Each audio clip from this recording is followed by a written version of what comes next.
ओम शांति। अव्यक्त बाप दादा के महावाक्य। आज दिनांक 6 जून 2021।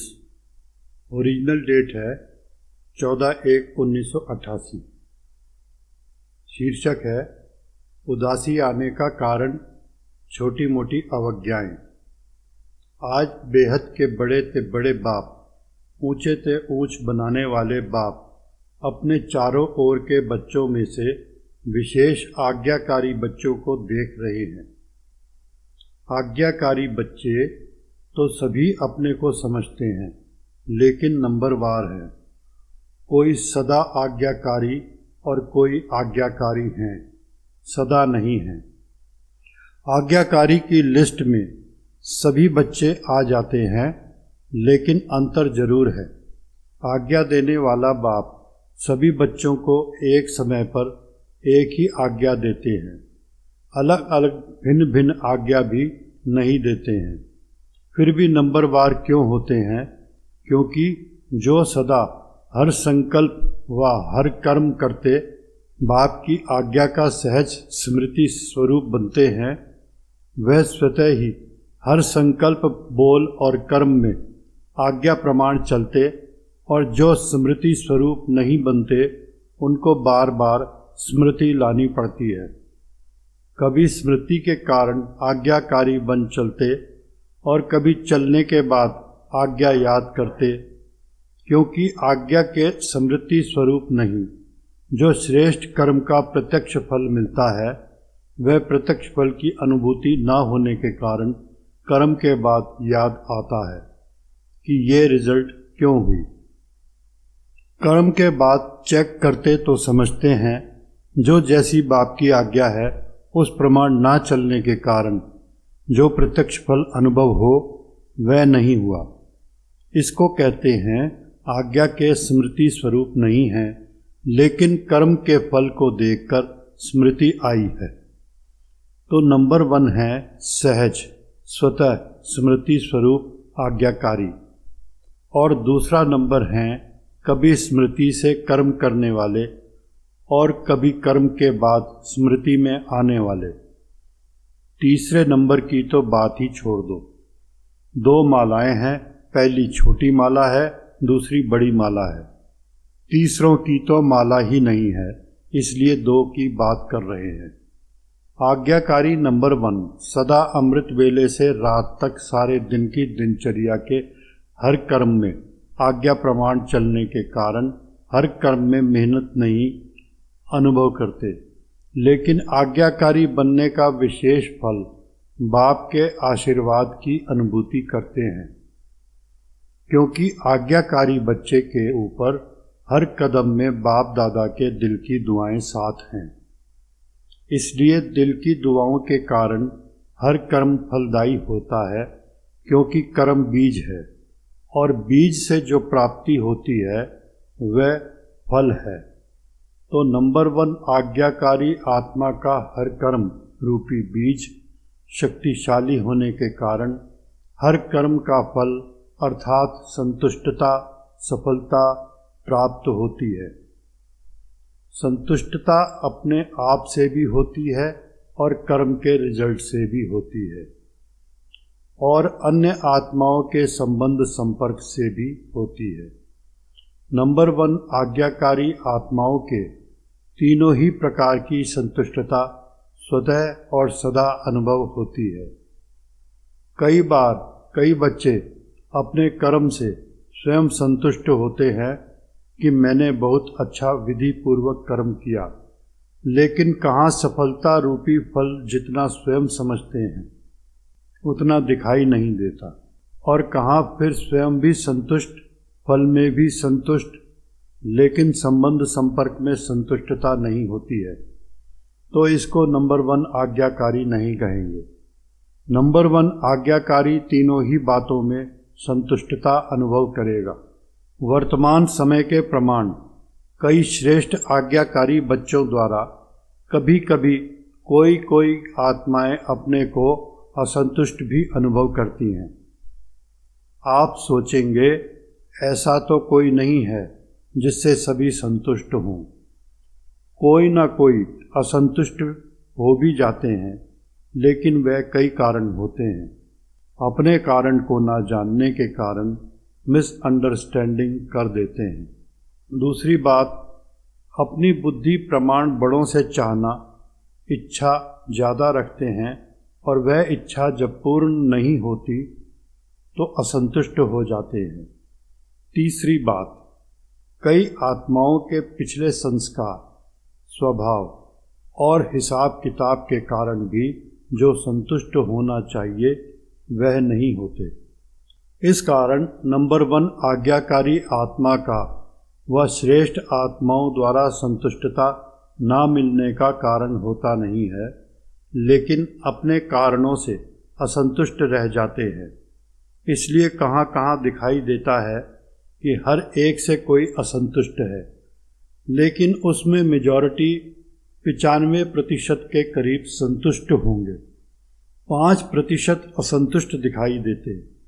तो नंबर 1 आज्ञाकारी बच्चे मेजॉरिटी तीनों ही रूप से संतुष्ट अनुभव करेंगे और सदा आज्ञा प्रमाण श्रेष्ठ कर्म होने के कारण हर कर्म करने के बाद संतुष्ट होने कारण कर्म बार बार बुद्धि को, मन को विचलित नहीं करेगा कि ठीक किया व नहीं किया।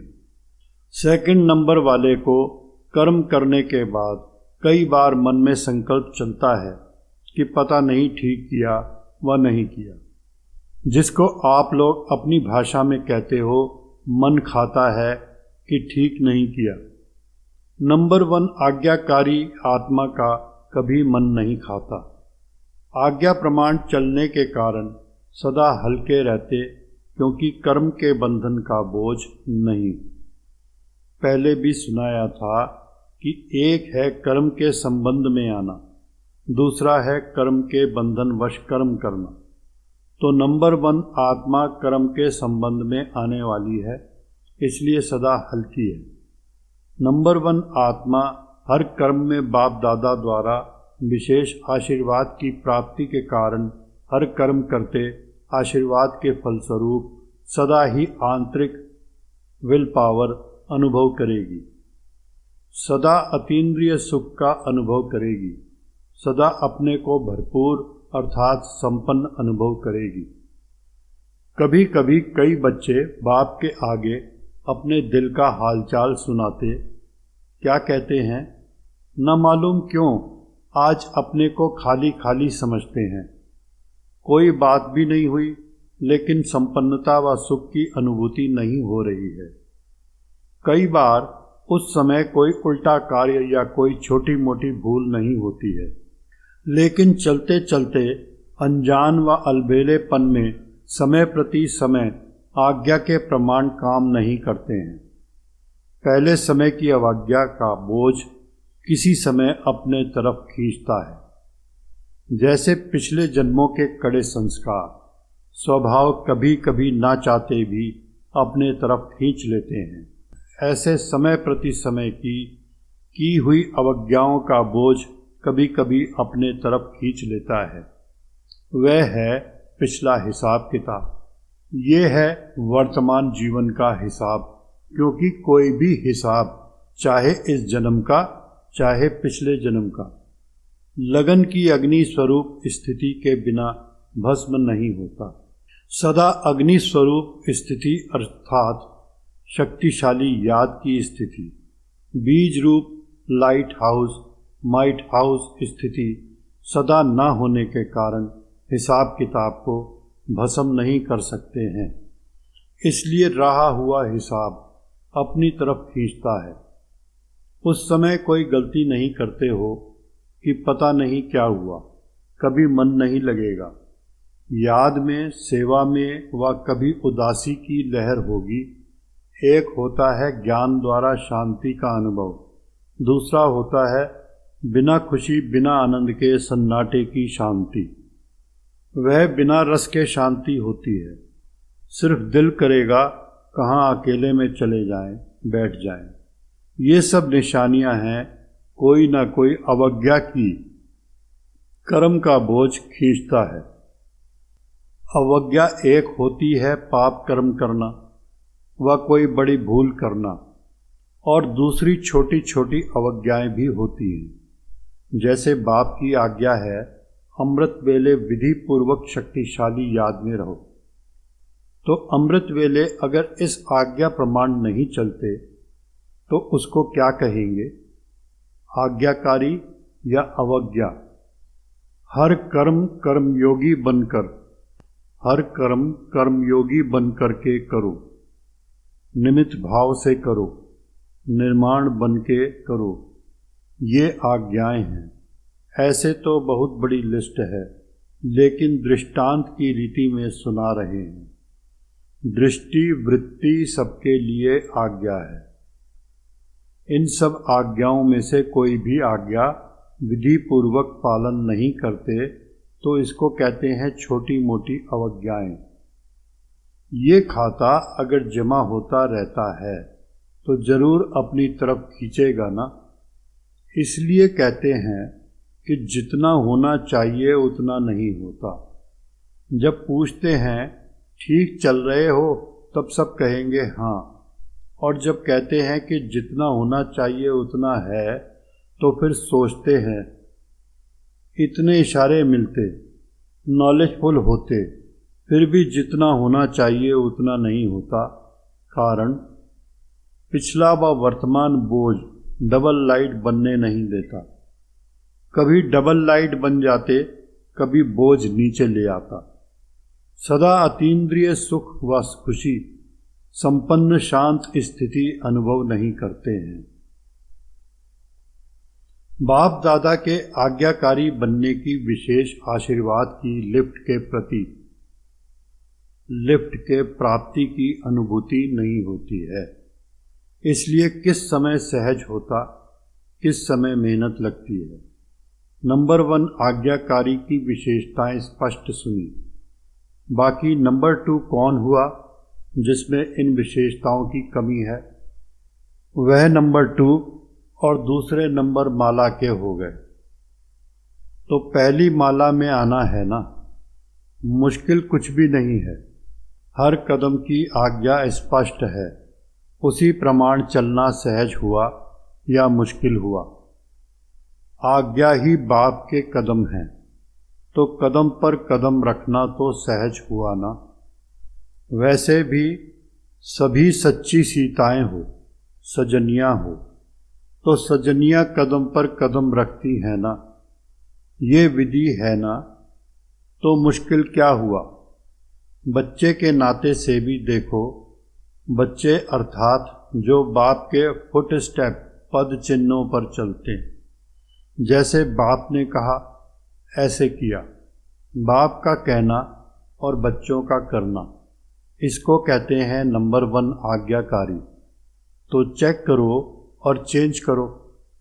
अच्छा, चारों ओर के सर्व आज्ञाकारी श्रेष्ठ आत्माओं को, सदा बाप द्वारा प्राप्त हुई आशीर्वाद की अनुभूति करने वाली विशेष आत्माओं को, सदा हर कर्म में संतुष्टता सफलता अनुभव करने वाली महान आत्माओं को, सदा कदम पर कदम रखने वाली आज्ञाकारी बच्चों को बाप दादा का याद प्यार और नमस्ते। हम रूहानी बच्चों की रूहानी बाप को नमस्ते। अब पार्टियों से अव्यक्त बाप दादा की मधुर मुलाकात। पहला है, बाबा कहते सदा अपने को रूहानी यात्री समझते हो।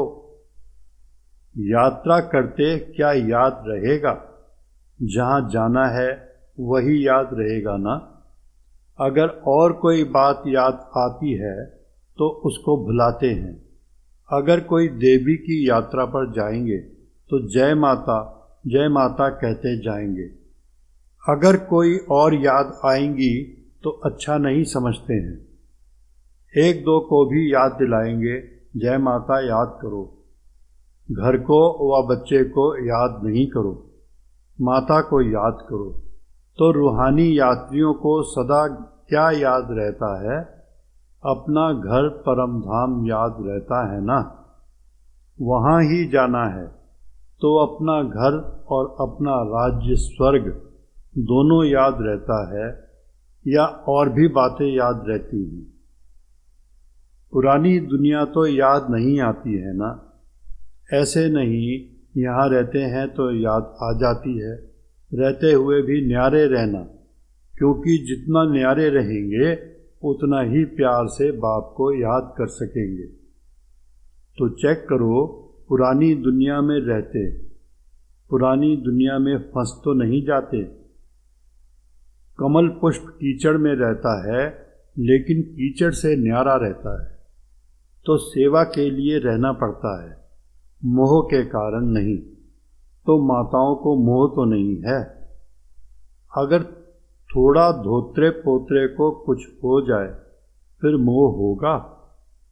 अगर वह थोड़ा रोए तो आपका मन भी थोड़ा रोएगा, क्योंकि जहाँ मोह होता है तो दूसरे का दुख भी अपना दुख लगता है। ऐसे नहीं, उसको बुखार हो तो आपको भी मन का बुखार हो जाए।